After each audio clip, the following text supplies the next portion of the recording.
Let's bring in our man Jason Jones of The Athletic, host of J Street Vibes as well. What do you think, Jay? Can this Kings team survive a prolonged stretch of either Domas being out or Domas being minimized? Defend. What are we calling survive? I mean, can they float around the 500 mark? I think they've got enough to do that, to fight, to have a fighting chance. Just because I think the roster overall is better than it's been in the past. Will they be at the same level? No, you can't replace what he does for them. But I think this is where I look at it kind of like, you know what? Every time I go online, we're talking about, is De'Aaron Fox an all-star? Is De'Aaron Fox a star? Now's the time to be a star. Yeah. I think now is the time where you say, okay, where you distinguish yourself as, okay, I'm one of those guys now. Mm-hmm. I mean, because like I said, you can't replace what Sabonis gives them, but I still think they've got enough to at least be competitive. Now, say he were to miss 10 games and they go 1-9, I'd be shocked. I don't think they'll fall all the way off like that. And he hasn't missed a game yet, so I'm just speculating. I'm kind of just saying, hypothetical, but they should still be able to fight. I mean, they're not, I mean, if the Warriors without Steph and Wiggins can win a game here and there, I think the Kings should have a fighting chance at least most nights. I mean, the elite team is going to be a problem even if they're healthy. But, I mean, there's enough bad teams out there where they should be competitive and be able to get some of those on those nights. I agree. And you make a great point about De'Aaron Fox. And this is kind of his time to let everybody know I'm here. I'm an all-star, like some people are saying, and I'm ready to do what's needed, whatever it's needed. If it's score more, it's be a distributor, whatever the case may be. I'm ready to lead this team to where they were projected to go as the season went along. Yeah, and I think the thing is, for years, a lot of people have said this team is so much better if a guy like Richaun Holmes is coming off your bench. Now it's not like Rashawn's. If you got to play Rashawn more, not like a guy who's never played before. Is he Sabonis? No, but you can get 25 plus minutes out of him if he's playing well. So I mean, I think there's different things you can look at. I mean, like I said, you can't replace Sabonis. I'm not even trying to say that if you plug in Rashawn, it's exactly the same. It's not. But this is not a thing where I look at them and say, oh my God, they've got absolutely no chance now. Jason, is the answer Hassan Whiteside? I would love that personally. Hassan's my homie. I would love that. I would absolutely. I think he would too. I mean, I'm just here for entertainment a lot now, so I'm like, if give me Hassan Whiteside back. I mean, that would make my day. Because I mean, then I would come to practice to talk only to Hassan. Me and Hassan go way back at this point, and like and everyone knows me and Hassan have had some very interesting interactions over the years. So I was. Just for entertainment purposes, I would not be opposed to Hassan Whiteside. Could you write an article power ranking your interactions with Hassan Whiteside, like maybe 1 through 5? I probably could, because some of them were just so unique that it would be like, you can't believe this is a real story. But it is, and they were all I mean, for me, none of it is malicious or like making fun of us. They were just funny things that happened. It was like, and it's like, wow, this guy, and then you realize I met him, he was 19, 20. So you realize how young he was back then. And then he would just say things that would crack you up to where DeMarcus's only response would be, Hassan, shut up.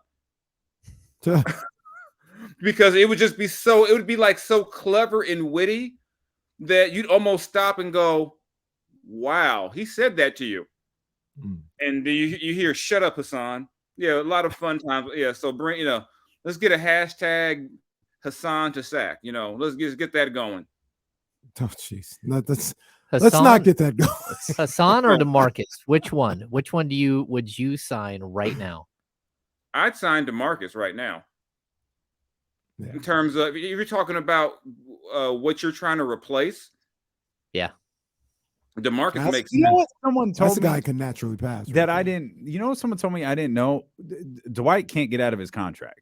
Mm. Like Dwight's not coming back to the NBA this year. Like he's playing in Taiwan. Like they have him under contract. There's no out in his contract. So our question of how is no one gone to Dwight and signed him? That's why he can't leave. Yeah. He got to go over there and fight Sim Bular. What you talking about? That was epic.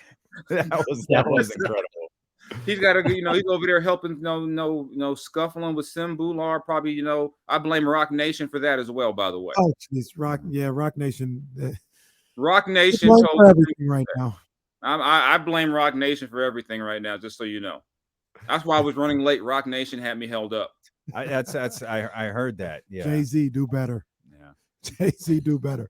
Hey, we talked about Fox, and obviously that is, where the attention will lie with who can pick up some of the slack. But is there anybody else that you think maybe can pick up their level of play? Whether it's Malik or Kevin Huerter. I like Kevin Huerter. Maybe that's somebody that can get back to how he was at the beginning of the year. But obviously, it's going to be a collective situation. But is there anybody specific outside of De'Aaron Fox that you're like, all right, we're going to need a little bit more from you here? One guy that jumps out to me is Harrison. You're a vet, a guy who you think I think probably can help them on the glass where they're going to need some help without Sabonis. It's going to be collective, but I think Harrison's a guy, like I said, who can help them on the glass. He's a guy that if you've got to go small, we've seen it before. He can do it. I wouldn't say do it for like a long stretch. He can be a small ball 5 in certain situations. I've seen it happen, and depending on who you're playing against, it can work for a short stretch. So I think you got to get creative a little bit because you can't replace Sabonis. So I think you just get creative. Maybe one night you need physical. You need a physical presence. Maybe one night you need a guy who can switch. So you go with Rashawn more. He's got to be creative and flexible at this point. Maybe one night you use Trey Lyles there for some minutes just to get a bigger guy who can space the floor. I mean, you just got to get creative. They've got enough talent now where if you got to mix and match for a little bit, they can get away with it.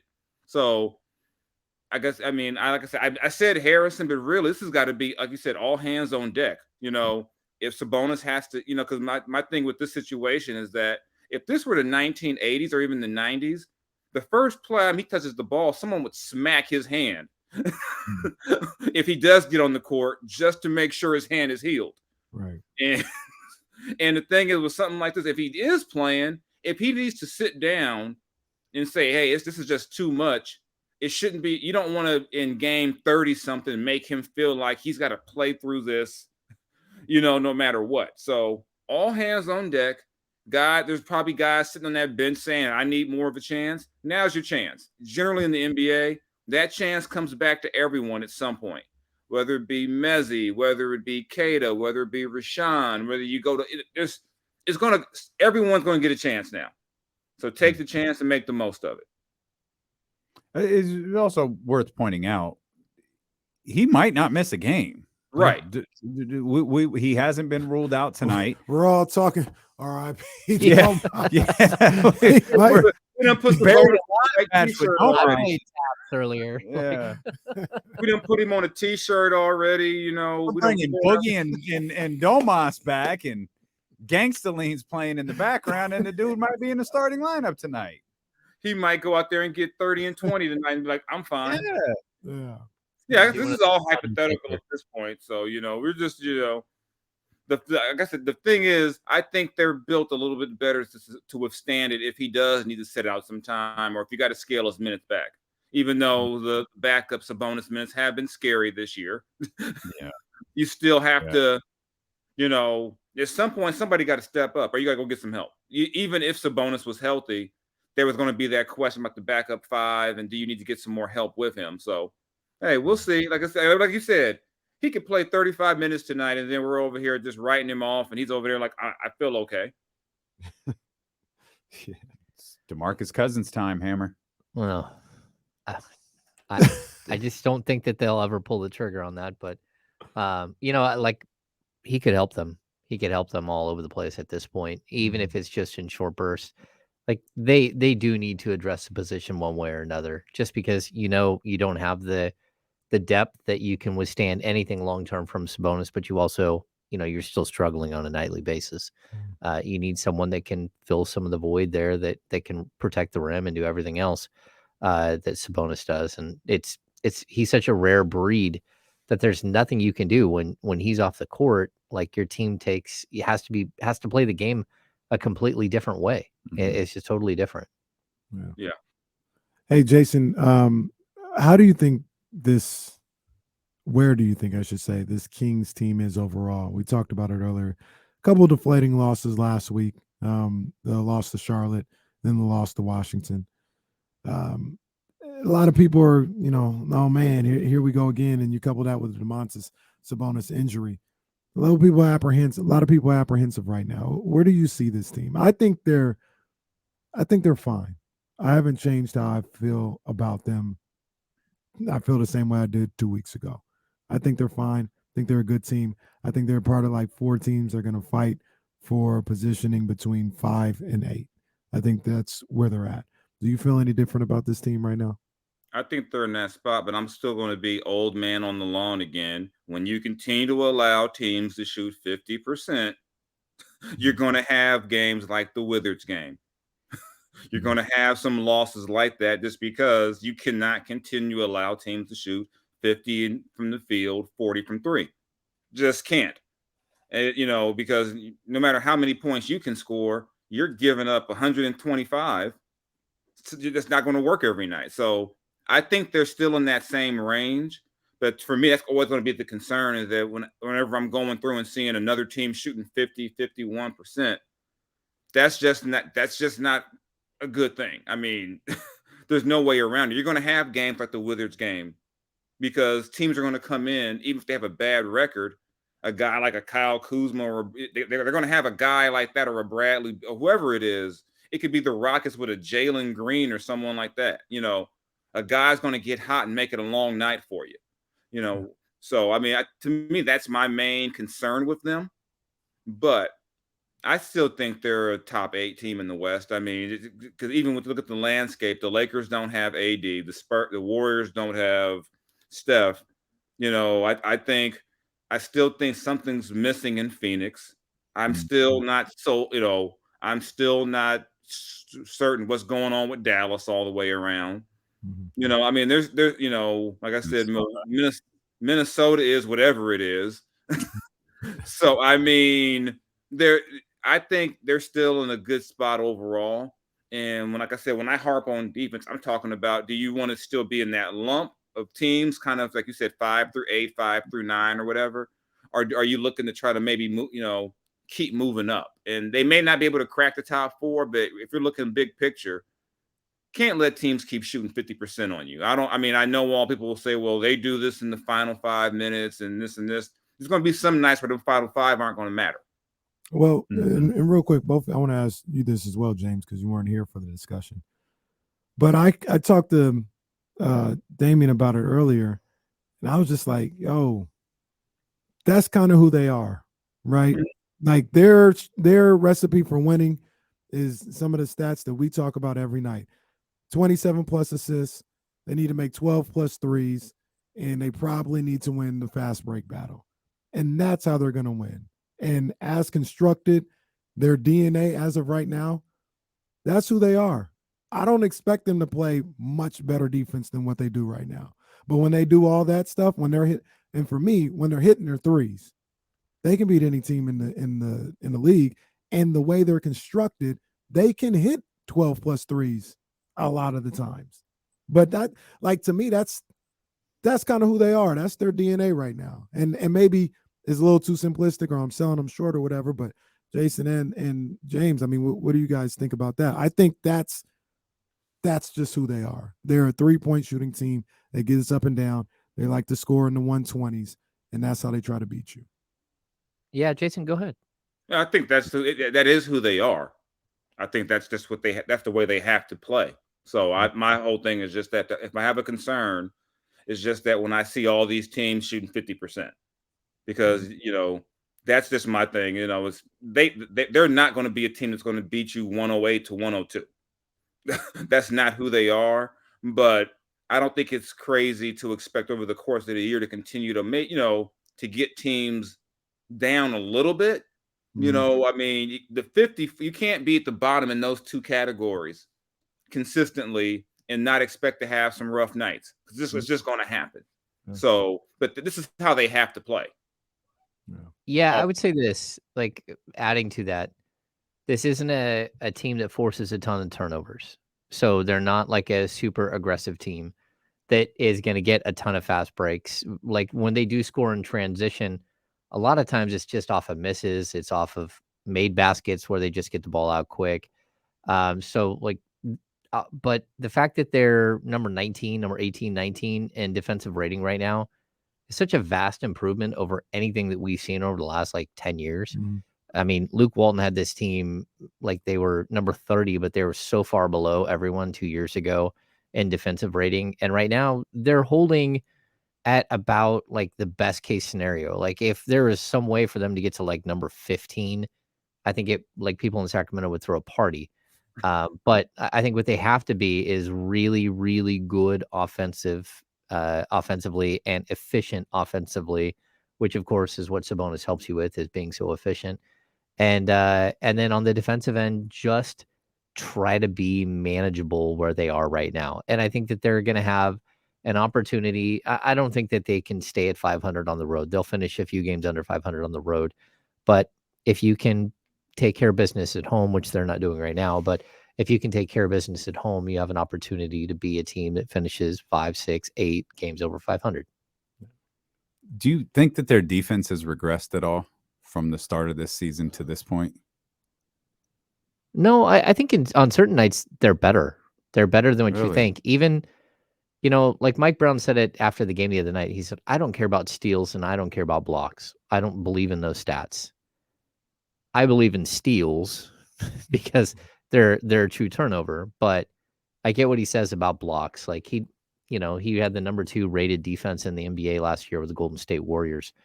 And they were a great rebounding team that had 2 guys lead the team in rebounds at 7.3 rebounds and Steph Curry as his third leading rebounder. That's a team that didn't block shots at all. And they still led were second in the league in defensive rating. So there's a lot of different ways to skin a cat, basically, is what Mike Brown keeps saying. Skinning them I don't know why we do what these cats do. Like, man. Poor cats, yeah. I Cats. agree. I think defensive, I mean, I don't think they've regressed. I just think they're going to have some nights like you had last week.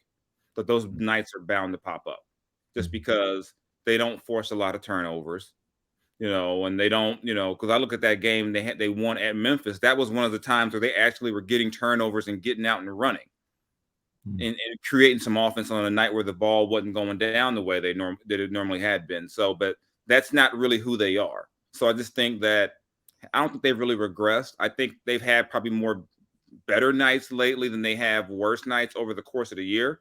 If you just kind of look at, they've had some better nights. Just think that the way they are, for every couple of good nights, you're going to get a Washington night. You're going to get a night like that. So you can't overreact and go, oh my God, it's all over. But that's what they are. Yeah. Hey, so it's not over? It's not over. It's not over. It's not. So you're saying there's a chance? If the playoffs started today, hey, there it is. There we go. There it is. Hey, we don't always get the opportunity to do this, but we do this week. It's Niners Raiders. And I don't want to talk crazy to Jason. I'm not here to do that. I want to be a professional and get a true assessment of what's going on in Las Vegas. Derek Carr, is he playing out? Is he playing his final 2 games as a Raider quarterback? I think there's a good chance he's made the scapegoat, but someone's got to answer why this offensive genius of a coach can't score after halftime. I've Maybe watched his quarterback keeps throwing it to the other team. Maybe he should lean on, I don't know, the NFL's leading rusher. Maybe when you have 3 timeouts in like 10-degree, 9-degree weather, the play call shouldn't be 3 30-yard passes downfield. I mean, maybe you should, if you're going to throw the ball deep over the middle in the wind, maybe, I don't know, you throw it to Devontae Adams, not your shortest wide receiver. Maybe if your quarterback is struggling, you stop asking him to chuck the ball down the field. I mean, Derek is going to get blamed, but we've got 15 games of evidence of something ain't right there. I mean, was it 4 halftime leads of 10 or more? Oh, I mean, was it like 4 17-point leads or something like that? No. You lost to Baker Mayfield, who had just got off a plane. You lost to Jeff Saturday. Oh, jeez. I can't, Derek Carr was terrible in that second half. I can't absolve that coach of losing to Jeff Saturday. I could be wrong. I think you might be the only one who's lost. He is the only one. He is the only one. Oh no. The best is Jason is a Raider fan. He's saying all of this. Like that's just Jason, keep it real about this team. But look, how do you? I guess if Mark Davis had real cash money like a Jerry Jones, Josh gets fired after he lost to Jeff Saturday. He doesn't make it to the locker room. Yeah, I was like, there was no Lane Kiffin tarmac, but he deserved to get fired on the tarmac for that. Well, all he needs is then this whole spiel about we got to learn to win. A lot of these guys made the playoffs last year. Now they all suck. well, look, a lot of these things that have gone on haven't resulted in McDaniels being fired. But I don't know. Maybe in this Niners game, he asked Carlson to kick a 77-yard field goal, and that'll get him fired. No, probably not. Well, here's the thing. He doesn't seem to like Carlson. I mean, there's how many times has he had a chance to move the ball and get in field goal range? Now let's throw the ball 40 yards down the field from the 20. I'm like, I'll say this. Shanahan will at least scheme to get guys open. I can't remember the last time Josh McDaniels schemed to create opportunity for one of his players. It's like, Devontae, don't go in motion. Devontae, stand here and beat your man. It's like, dude, this is the genius. I'm like, this is terrible. And it's just, I mean, you heard what Steve Smith said after the game. I mean, he's basically making fun of him. He's like, what is this, a college offense? What are you doing? They're 0-6 when Josh, no, you're not Josh, Josh Jacobs, but 0-6 when he gets 15 or fewer carries, like less than 15 carries. That would seem to tell you that maybe in 9-degree weather, even if it's not working a little bit, maybe you want to put the fullback in and run with the leading rusher instead of what he did against the Rams, put Josh at fullback and Devontae at tailback with the game on the line. Man, give me a new coach. Well, that's the view from Las Vegas. Man, you can get rid of Derek Carr. If that man's still the coach, it won't matter. A crazy stat. Derek Carr, who, of course, him and Devontae Adams, they played together in college, right? Yes. Mm-hmm. Yeah. He has 88 catches for 1290 on the season, 12 touchdowns. So a solid season. He has 160 targets and only 88 catches. Damn. How are you missing that many? I mean, that to me, that's a stunning stat. I haven't gone through and looked, but I'm going to guarantee that Cooper Kupp didn't get like 320 targets last year and he got 160. I don't think that's what happened. Yeah, a lot of those targets are, hey, Devontae, run a fade and just throw it at him.